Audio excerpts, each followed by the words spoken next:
What's up everybody, welcome to Money Management channel. My name is Andrei and today I'm going to be doing an update on MMTLP and Finner saga. I got the cash in the bag, stadium packed, born a rock star in this life, gonna live it up. And for today's video guys, I have several quite interesting news. First of all, I will show you an update in the class action lawsuit that was filed against NextBridge Hydrocarbons. On top of that, I will continue to explain you the most recent update that is related to the Orogrande Basin and that is related to the lease that was cancelled, lease agreement that was cancelled by the university lands, and I will show you why did it happen and what should we expect next. And at the end of this video, I will share my personal story. That is why I highly encourage you to watch this video till the very end, because it is very important for me personally. And before we dive deep into all of this, guys, please hit the like button for YouTube algorithm and drop me a line in the comment section for whatever reasons you want.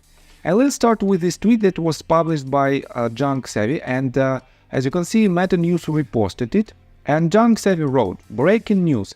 NextBridge Hydrocarbons files motion to dismiss in Targart vs NextBridge Hydrocarbons class action lawsuit. Documents can be found on Pacer case locator." And here is the case number. So, I have to admit that it is quite good news if this motion to dismiss is granted by judge, and I have to say that in general, this lawsuit might prevent MMTLP community from further actions. And you might wonder, why is that? Let me show you some pros and cons of class action lawsuits. I don't want to dig deeper inside the pros, I want to show you just a couple of cons. So, we have three of them, three main cons, and let me quote you. Cases take a longer time to settle because of the complex procedures involved. And take a look right here. We have this lawsuit, the first date when it was filed on March 15th, and till present day, for more than 7 months, we don't have any type of rulings because it is quite a long procedure to make it happen. On top of that, the most important part is this one. Plaintiffs give up their right to sue the defendant independently. And this is the most crucial part, because after the rulings for the class action lawsuit, no one from the plaintiffs, if they don't agree with this decision, no one will be able to file another lawsuit for the same reason. And that is why, guys, this type of class actions are not the best one, not only because of the payments that might be paid to all of the parties, but because of the potential block of further actions that might lead us to even more information that might lead us to the resolution. That is why, guys, for now we have to just wait for the next step from the judge, and that is why, guys, this news is also quite important for MMTLP community. And for now, let's take a look at this tweet. Scott explained in details the most recent internal saga, let's put it this way, that happened between him and McCabe. And if you don't know what is happening, because of the lease agreement cancellation, NextBridge Hydrocarbons pretty much lost the vast majority of its intrinsic value. And the reason of that is because Greg McCabe and C-level executives didn't pay for this contract. And let me quote you what Scott wrote right. McAudit didn't pay royalties and didn't drill. UL cancelled his lease. No surprise there, folks, business is business. Anyone who tells you McAudit has your back is either a paid NDA-bound social media contractor to McAudit or has zero cognitive abilities. So, now it's all out in the open, and my god, Ollie Scotty Trott sure was over the target in asking McAudit those pointed questions that he never responded to on October the 10th. Remember, folks, I was a so-called liar because I asked McAudit pointed questions. He didn't answer anything, despite the hysterical protestations of Jen Capella to the contrary. This is the same Jen Capella who I spoke to last month when I offered to go to Idaho and work with the IDAG on subpoenas for blue sheets and to set up her E-Trade people with a 7150 lawsuit and injunction to try and get them paid quick, because I suspected E-Trade's MMTLP trades had gone through and DTCC had cleared them. Too late to cancel meant execution took place. More on this later. I'm in a vindication mood now. She took my offer and immediately had no further communications. My hunch is she went back to Makodit through the Space Queen or directly, and they killed it. Think about that for a minute. Despite my workload in my own fight, I said I'd go to Idaho and help launch there. And she dropped it. No further comms on it. All you E-Trade people still have time to get your shorts in. Go and read my posts on 7150. I'm not a lawyer, but I think my math is sound. I was in the Telegram group with some of the cult of Mac audit, and it was Jim Jones style red Kool-Aid guzzling 24/7. Only Jenny was right there in the thick of it with her own personal 5-gallon bucket. Makodit discussions were off limits. Why? As soon as I talked concrete actions for E-Trade people, the line went dead, so to speak. Why? More on that later, folks. Makodit himself went silent in our phone conversation when he spoke of one called later in particular. He knows the skin of the onion in his fraud game is getting peeled away at an increasing operations tempo right now. Fact. Makodit has been looking for 65,000 shareholders as per his email to Jen by not paying royalties, losing leases, playing shell games with 30 companies, calling out dark forces, and are against him, and personally attacking the one shareholder with the telemetry to ask hard questions. And the conversation I had with Makodit was simplified by what I did say to him. 1. You aren't doing enough. 2. Stop hiding behind your lawyers. 3. Your interests are obviously not the same as the shareholders by you delaying action. 4. Hold off identifying the shorts who tried to buy the shares to cover is bad politics and makes no sense. So, that's just a part of the story. The spin about losing the leases was hardcore right from the start. And now we all know there is no there to, so to speak, in the next breach hydrocarbons. More questions to Makodit will go out shortly, all under US Federal Rules of Civil Procedure 27. It's high time Oli Makodit set for deposition, which should be no worries for him. After all, he has more lawyers working for him now in NBH than actual oil field workers. So, again, I have to admit that I don't like this type of fights inside the communities, because in general, all of the MMTLP shareholders have the same goal. But we have to deal with this issue, and we have to push our case forward. So, and let me show you quite interesting update from due diligence in response to the Scott Trott's tweet that I've just read to you. And let me quote to this. MMTLP, Scott, let's break this down with facts directly from the letters regarding the termination of the lease. 1. Hudspeth operating was ready to drill. The October 8th letter from Hudspeth legal team makes it clear that they intended to fulfill their drilling obligations, provided the DUA was extended. They weren't shrinking responsibilities, they simply didn't want to risk further millions of dollars in drilling without the assurance of an extension. That's a reasonable business decision, not a breach. And guys, I have to say that from the first bullet point, I disagree with due diligence statement, because every conditions of the contract is mentioned in this contract, and you have to follow the rules. You have to pay for the right to work on these properties. And if you don't pay, guys, guess what? Contract is terminated. And this is what happened. This is exactly what happened with these leases.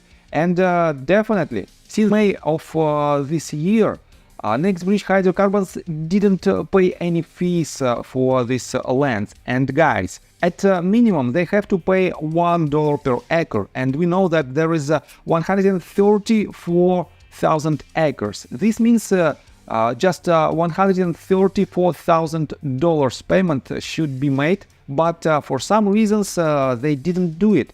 And on top of that, guys, if I remember it correct, the total amount of money that was invested by NextBridge Hydrocarbons into the Orogrande Basin is roughly $25 million.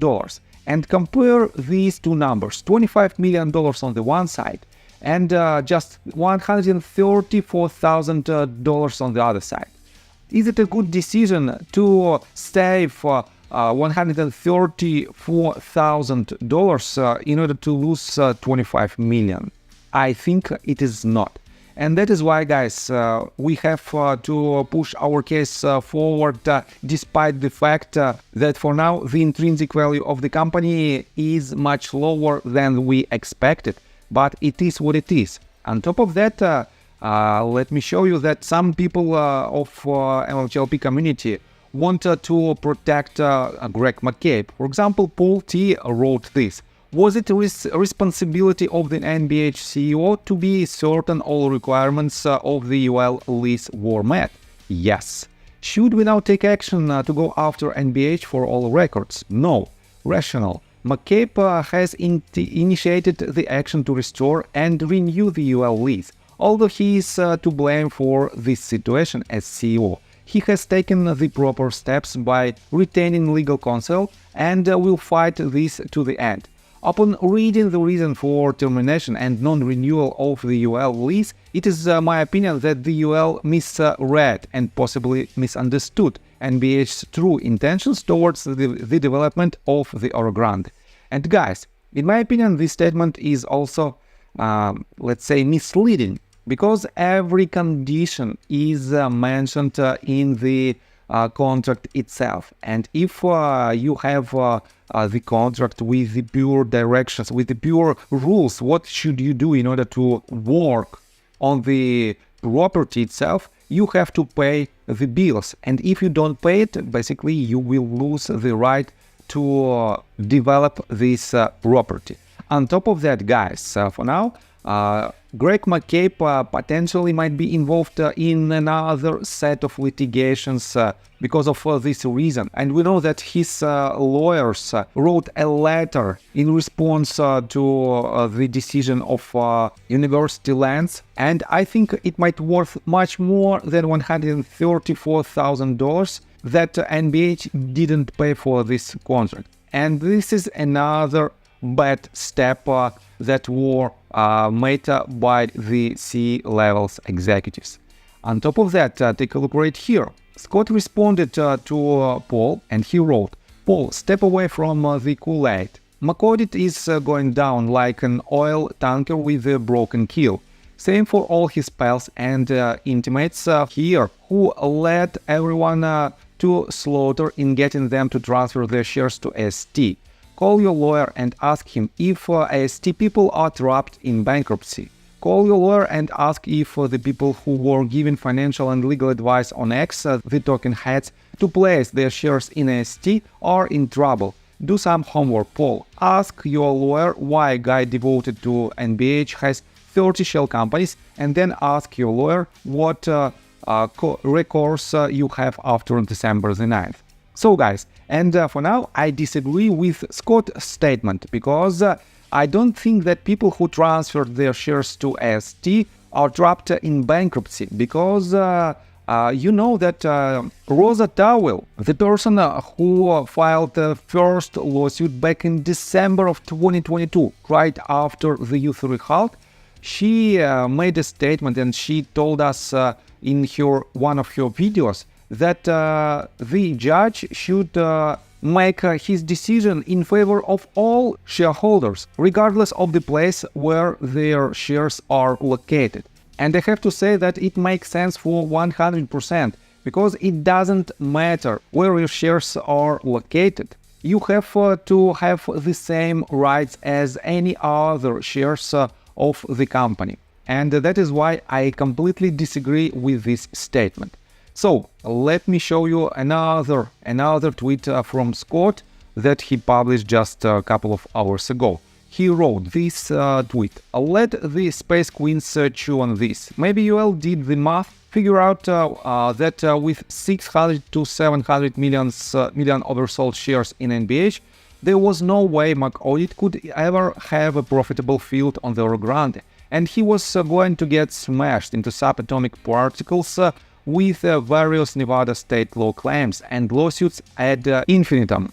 Put another way, McAudit didn't do the first thing he should have done: sued the SEC and FINRA for share count as it's not for damages and is just injunctive relief. It could have been filed as an in re proceeding, but he didn't. All he had to do was step up to the plate rather than let 65,000 people spin their wheels with the serpents like Pete Sessions in Congress. And yes, the first step that should be done from the board of directors of Next Bridge Hydrocarbons is to sue SEC and FINRA for the injunctive relief.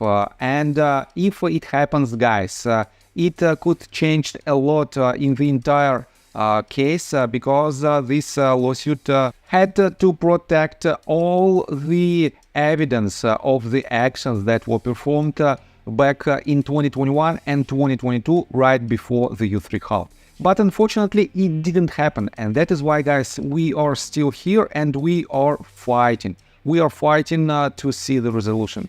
And guys, let me tell you my personal story. I have a wife and 2 children aged 11 and 15, as well as a small dog. After 30 years of living in Russia near the Baikal Lake, we decided to move.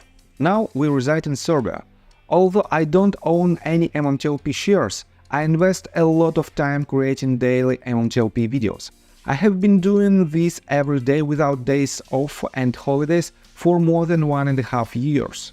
Now I wish to buy back this time from my family, from my children. We've agreed that I will ask the MMTLP community to support me, and I will give all the money to the children. Therefore, if you believe that I am providing useful content for you and wish to support me, you can join my Patreon account. For $5 a month, I will add your name to my list of supporters if you wish. Thank you in advance. The link you can find in the description below. So, I think that's all information that I want to provide you. If you like my video, please hit the like button and subscribe to my channel, and see you guys and girls next time. Bye! I got the cash in the bag, stadium packed. Born a rock star in this life, gone live it up on the attack. Baby, I'm bad, I just wanna get caught up in this life. I'm crazy, I'm mad, doing no cap. Only God wants you.